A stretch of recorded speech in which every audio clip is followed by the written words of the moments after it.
സർവശക്ത രക്ഷിക്കണേ.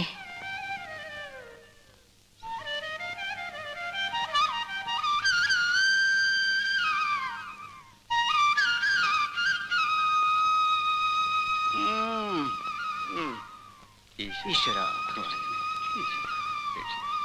എങ്കിലും എന്റെ ഈശ്വര, നിന്റെ തലയിലെടുത്ത് ഇങ്ങനെ ആയിപ്പോയല്ലോ. കുറ്റം ചെയ്തവരെയും രക്ഷിക്കണം, അവരെ പിടിക്കാൻ നടക്കുന്ന ഞങ്ങളെയും നീ രക്ഷിക്കണം. നിന്റെ ഒരു ഗതികേട്. കുഞ്ഞുങ്ങൾക്ക് വീസ് നടക്കുന്ന ദിവസം ഇന്ന മറക്കരുതേ. ആരാ അവള്? അറിയത്തില്ലേ? ചെന്തങ്ങുമുക്കിലെ ക്ലിയോപാട്ര, മാധവി എന്നാ പേര്. ഉഗ്രം ബിസിനസ്.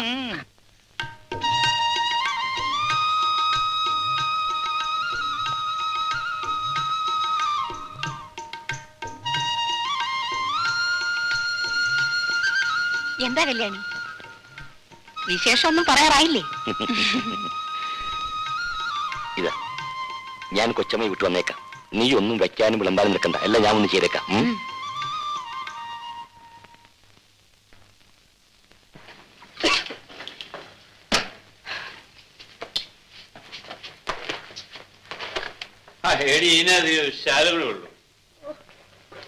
എന്താന്ന് വെച്ചാ വാങ്ങിച്ചു കൊടുക്കും. എനിക്കൂടെ ഒരു 2 രൂപ.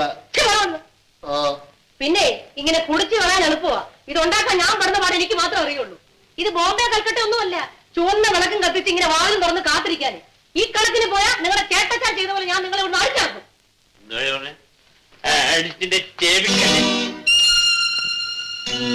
ഓ, നിന്റെ പട്ടിയുണ്ടല്ല, അവൻ എന്നെ കടിക്കും. ഭദ്രം പൊയ്ക്കും.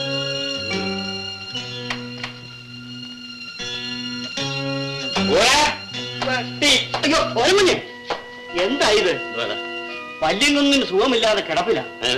അവിടെ വരെ ഒന്ന് വരണം. ഞാൻ ഡോക്ടറെ. എന്നാലും അങ്ങനെ പറയരുത്, ഉടപ്പറപ്പല്ലേ. നീ പറഞ്ഞാ മതിടാ. അതെടാ, നിന്റെ വല്യങ്ങനെ തോന്നിയില്ലല്ലോ. കുടിയൻ, പെണ്ണ് പിടിയൻ, ധൂർത്തൻ എന്നൊക്കെ പറഞ്ഞും പറഞ്ഞിട്ട് എന്നെ പിടിച്ച് പോലീസിലേപ്പിച്ചില്ലേ? എടാ, 6 മാസമാണ് ഞാൻ ജയിലിൽ കിടന്നത്. ഒരു പട്ടി എന്നെ അന്വേഷിച്ചില്ല. ചാകുന്നവരൊക്കെ ഇപ്പൊ ചാകട്ടാ പാമ്പറ. കുഞ്ഞിനെ ഞാനിത് അറിയിച്ചില്ലെന്ന് വേണ്ട. ഇനി കുഞ്ഞിന്റെ ഇഷ്ടം. ഞാൻ പോകുന്നു.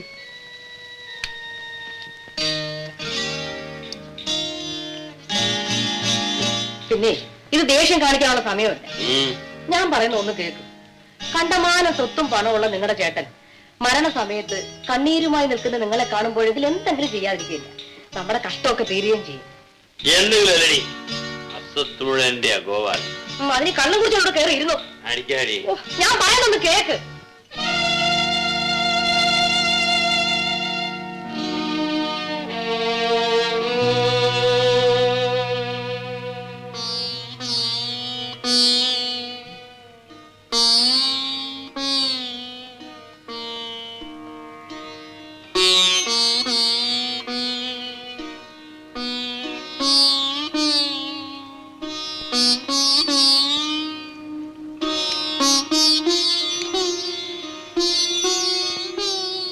അവസാന നിമിഷം വരെ അദ്ദേഹം അന്വേഷിച്ചത് നിന്നെയായിരുന്നു.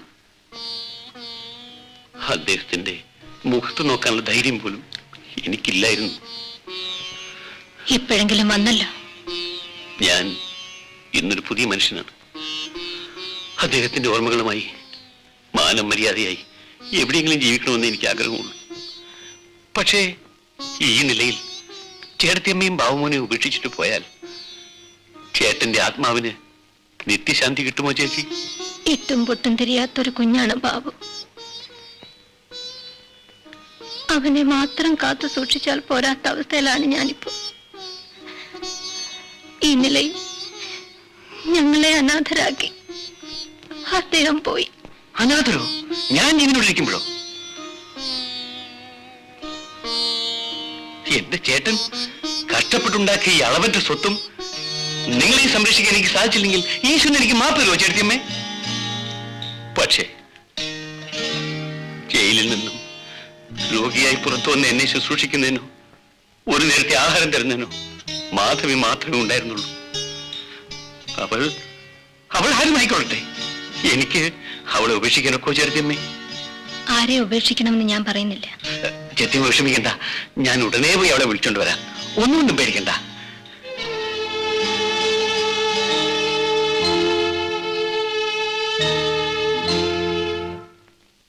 കൊച്ചമ്മേ, ആ ഗോപാലൻ കുഞ്ഞ് വെമ്പറന്നവരെയും കൊണ്ട് ഇവിടെ വന്ന് താമസിക്കാനാണോ പാവം?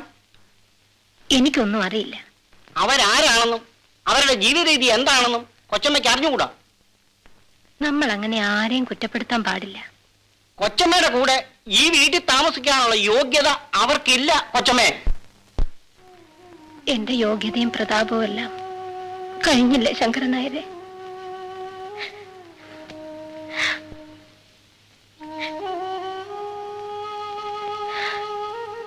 മോനെ, നമുക്ക് പോവാം.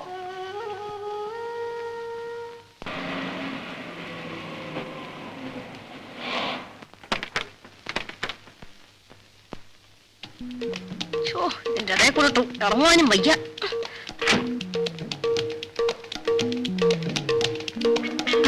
നമസ്കാരം കൊച്ചമ്മേ. അയ്യോ മാധവി, ഇതിവിടുത്തെ വേലക്കാരത്തിയാ. അവിടെ മോണ്ട കണ്ടപ്പോഴേ എനിക്ക് തോന്നി. ഓടി പുറത്ത്. നിങ്ങളല്ലേ പറഞ്ഞത് ചേട്ടത്തിയമ്മ കണ്ട ഉടനെ തൊഴണമെന്ന്? ഇനി എന്നെ കൊണ്ട് വയ്യ, നിങ്ങൾ തൊഴുതു. എടുക്ക.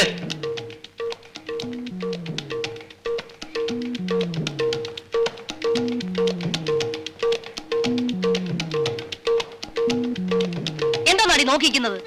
ഓ, എ ക്ലാസ് ലേഡീസിനെ കണ്ടിട്ടില്ലായിരിക്കും. ഇതെല്ലാം മുഷിഞ്ഞതാ, വേഗം വലക്കി കിട്ടണം. എന്താ പറഞ്ഞത്? മാധവി, ഇതാ എന്റെ എടുത്തി. സാരമില്ല. എന്താ പേര്? മാധവിക്കുട്ടി. അയ്യോടാ, ചെന്തങ്ങുമുക്കിൽ മാധവിക്കുട്ടി എന്ന് കേട്ടിട്ടില്ലയോ? അതായത് റെഡ് കോക്കനട്ട് ജംഗ്ഷൻ എന്നും പറയാം. മാധവിക്കുട്ടിയുടെ പേരങ്ങോട്ട് പറഞ്ഞാ മതി, അടി കിട്ടുമായിരിക്കും. അത്രയ്ക്ക് പേരും പ്രശസ്തിയുമാണ്. അറിയാത്ത ഒരു പട്ടി പോലും കാണുകയില്ല. അത് ശരി. അല്ല, എല്ലാവരും അറിയുമെന്ന് അർത്ഥം. ശങ്കരൻ നായരെ, ഇതൊക്കെ എടുത്ത് അകത്ത് കൊണ്ടുപോയിക്കേ.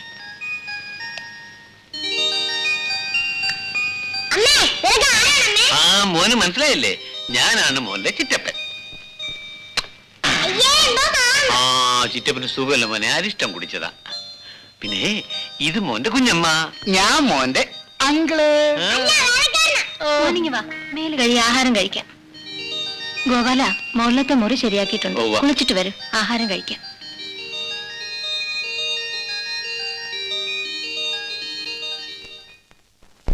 മാധവി കണ്ടോ ഇത്ര മനോഹരമായിരിക്കും നമ്മുടെ തോപ്പെന്ന്? തെങ്ങുണ്ട്, വാഴയുണ്ട്, നെല്ലുണ്ട്, എല്ലാ കൃഷികളും ഉണ്ട്. ഇറങ്ങി വാ.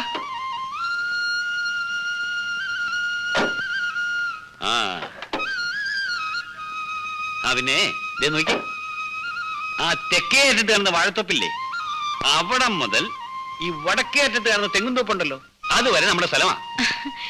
അപ്പൊ നമ്മുടെ റബ്ബർ എസ്റ്റേറ്റ്? അതിവിടെയല്ല, ഇവിടുന്ന് 10 മിനിറ്റ് മേലെ അകലെയാ. പന്നിപ്പാറ എന്ന് പറയും. 115 ഏക്കറാ. അങ്ങോട്ട് വാ.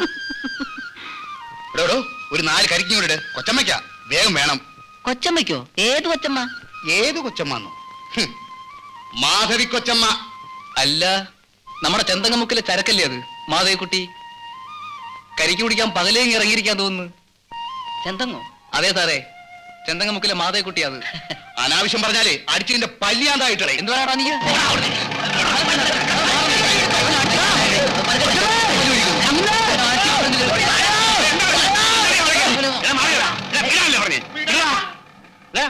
എന്താടാ കൊച്ചമ്മയ്ക്ക് കരിക്കിടാൻ പറഞ്ഞപ്പോഴേ ഇവന്മാർ അനാവശ്യം പറയുന്നങ്ങനെ. പിന്നെ ഇതെന്താ തന്നട വകയല്ലേ?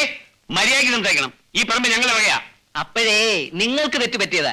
ഇത് മണിമംഗലത്ത് ഭവാനി അമ്മയുടെ വകയാണ്. അവർ എനിക്ക് പാട്ടത്തിന് തന്നിരിക്കുക, മനസ്സിലായോ?